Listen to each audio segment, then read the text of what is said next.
Kaamats, tara at samahan niyo ako sa isang istorya na puno ng pag-asa at ng tagumpay.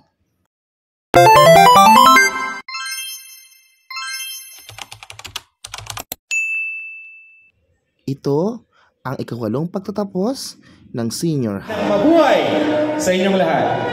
Ako po si Joel Arcamo at malugod pong inihahandog ng Taliban National High School ang ikawalong taunang pagtatapos ng senior high school taong panuruan 2024-2025 na may paksang henerasyon ng pagkakaisa, kaagapay sa bagong Pilipinas.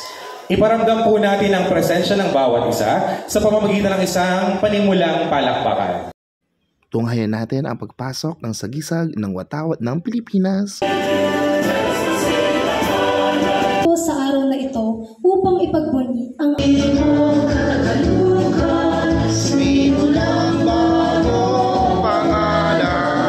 hindi lamang pawis at pagod, kundi pangarap na hindi binitawan at paniniwalang hindi natin isinuko. Sa mga magsisipagtapos sa taon na ito, sa mga magulang na walang Ang bating pagtanggap ay nagmula kay Edsel Rapinan mula sa pangkat EAM. Daan at siyam na mga babae. Sila po ay may kabuuan na 204.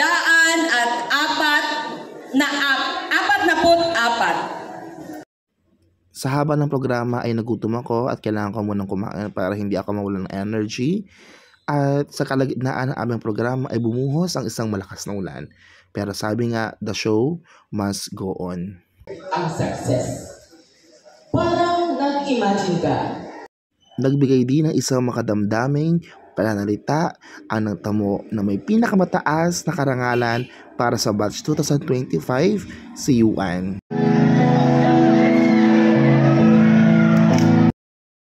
Naghandog din ng isang awitin ang mga batang nagsipagtapos.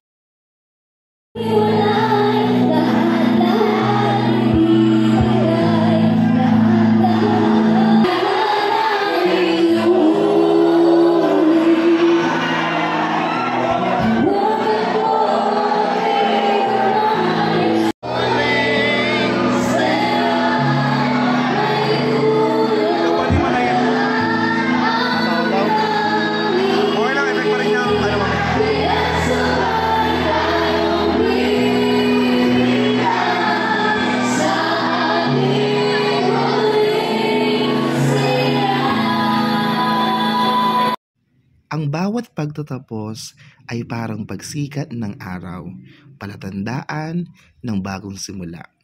Kahit may lungkot sa likod ng pamamaalam, dala natin ang masayang alaala at mga aral na magsisilbing gabay sa panibagong yugto ng ating buhay. Punta kayo sa magulang nyo!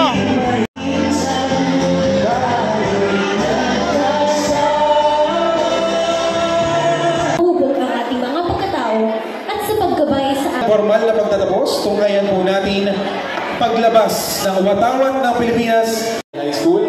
Munting paalala, pagkatapos pong lumabas ng ating watawat, magpapatuloy.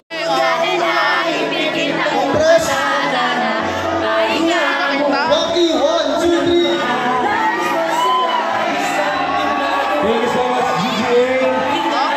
Don't exit natin.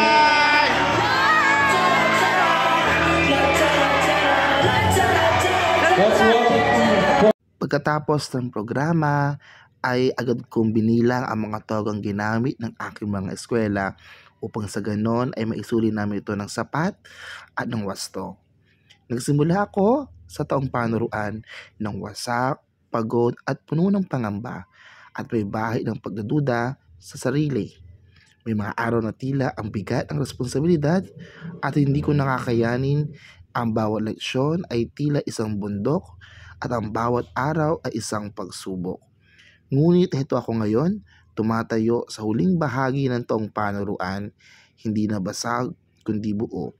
Sa bawat ngiti ng aking mga mag-aaral, sa bawat pag-unlad na nasaksihan ko, unti-unting pinulot ng puso ko ang mga piraso ng pag-asa.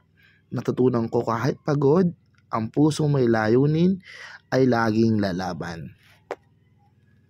Salamat sa mga bata na naging inspirasyon ko, sa mga magulang, kasamahan at pamunuan. Salamat sa suporta at higit sa lahat, salamat sa Diyos sa biyaya ng pagtuturo. Ngayon, hindi ko lang natapos ang taon, naitawid ko ito na may galak, may aral at may panibagong sigla. Hindi ako parehas ng guro nagsimula, ako ay mas matatag, mas may lalim at higit sa lahat, buo.